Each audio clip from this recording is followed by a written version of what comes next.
Quando eu era criança, eu tinha uma admiração meio devocional por super-heróis. Sabe aquele tipo de fascínio que não dá pra explicar direito?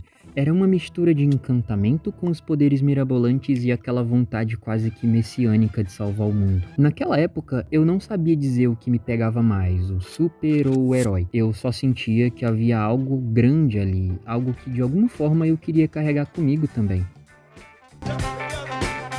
Com o tempo, claro, as coisas foram mudando e hoje, olhando com mais calma e talvez com um pouco de cansaço do mundo, eu percebo que nem mesmo os heróis escapam da bagunça que é existir.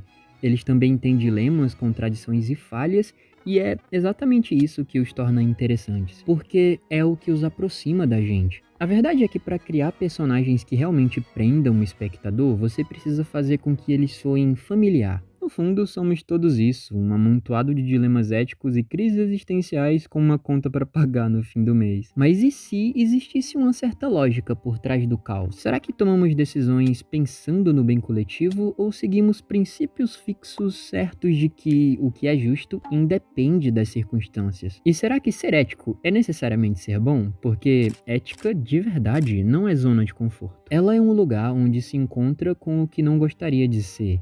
Ela te obriga a escolher e muitas vezes não tem uma escolha que pareça boa, entre aspas. E nesse cenário eu quero te convidar a pensar um pouco comigo e para isso eu vou usar um personagem que me acompanha há anos e até hoje me faz refletir, o Demolidor. E por que ele? Porque além de ser o meu favorito, ele carrega nas costas um dos conflitos éticos mais interessantes da ficção. Hoje eu quero olhar para ele a partir de duas lentes bem diferentes, o utilitarismo de Jeremy Bentham e o tomismo de Santo Tomás de Aquino. Então bora lá, puxa uma cadeira, respira fundo e vem comigo. Matt Murdock cresceu num ambiente hostil. Desde cedo, a vida não foi nada gentil com ele. Um acidente o deixou cego ainda criança e, a partir dali, tudo mudou. Seus outros sentidos se aguçaram e ele aprendeu a lidar com o mundo de outro jeito, um jeito bem mais difícil. Mas ele não estava sozinho. O Stick, um mentor cego, severo, que o treinou para lutar e, mais do que isso, para sobreviver. E aí, junto com socos e quedas, nasceu também o dilema que acompanharia o Matt pro resto da vida: usar a violência como caminho para a justiça. E é aqui que a gente entra no coração da questão. O fim justifica os meios? Jeremy Bentham propôs que o valor moral de uma ação está no resultado que ela produz, mas especificamente na quantidade de bem-estar gerado para o maior número de pessoas. Sabe aquele velho dilema do bonde desgovernado, onde você precisa escolher entre salvar 5 pessoas ou uma só? Pois é, o utilitarista puxaria a alavanca sem pensar duas vezes. Salvar mais vidas compensa o sacrifício. E se tem alguém que vive nessa fronteira entre o bem e o mal, é o Demolidor. Ele entende que a lei por si só nem sempre é suficiente, porque na cabeça dele, impedir um criminoso de agir agora é evitar mais dor no futuro. Se o saldo final é positivo, então o meio se justifica. Mas aí é que vem a pergunta: até onde ele pode usar a violência sem se tornar igual àqueles que combate? O risco de se acostumar com esse raciocínio é muito alto. A gente começa a justificar pequenas transgressões por um bem maior e, quando vê, já cruzou linhas que jamais deveria ter atravessado.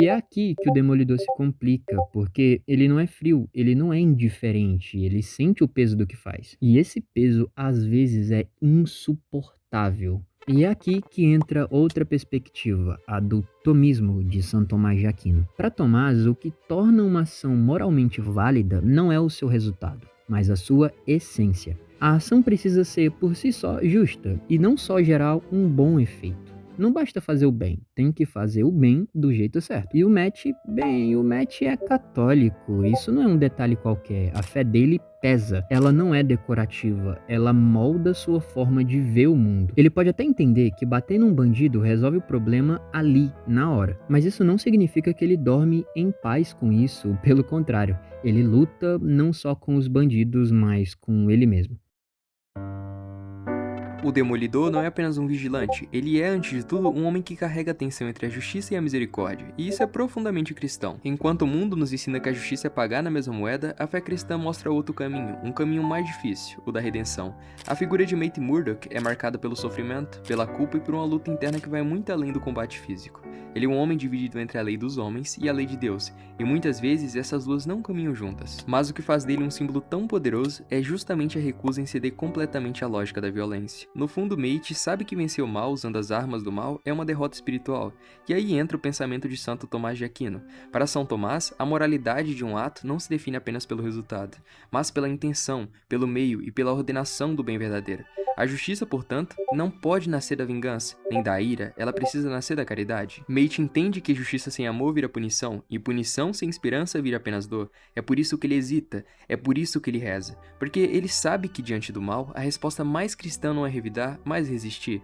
Resistir à tentação de se igualar ao inimigo, resistir à ideia de que ser justo é o mesmo que estar certo. No fim, o Demolidor é uma figura que encarna o combate espiritual, e talvez seja por isso que ele continua em pé, mesmo depois de tantas quedas, porque sua luta é para não deixar o mal deformar aquilo que ele é. Mesmo quando criança, eu sempre achei muito controverso um católico que se veste de demônio e alguém que usa tanta agressividade para combater mais agressividade ainda. Mas sempre foi muito fascinante para mim, afinal, o Demolidor é meu herói favorito e não é à toa. Mas a grande verdade é que a ética do Demolidor é paradoxal e ainda assim faz sentido. É muito curioso pensar isso. Sei lá, acho que só é esquisito mesmo, não sei. Eu não sei. Enquanto o Justiceiro é alguém que mata e segue em frente, o Demolidor hesita. Ele duvida, ele reza, ele apanha e continua voltando.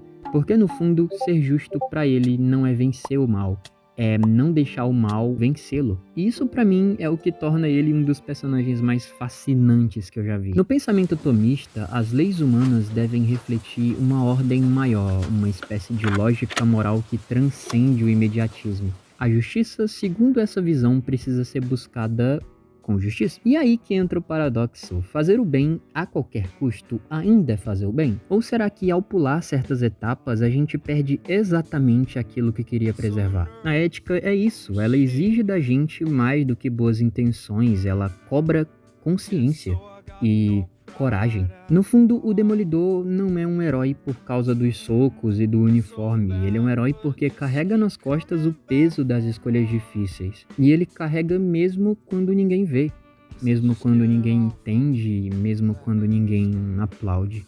A justiça dele é imperfeita, é manchada, mas é humana.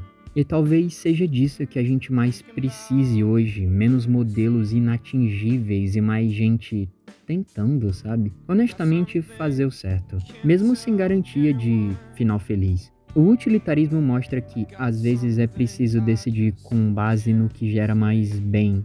O tomismo lembra que nem toda escolha eficaz, entre aspas, é moral.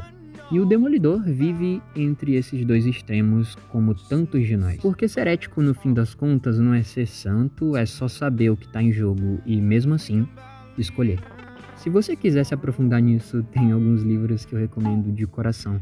O Utilitarismo, de John Stuart Mill, Suma Teológica, de Santo Tomás de Aquino, e Justiça, o que é fazer a coisa certa, de Michael Sandel, esse último em particular.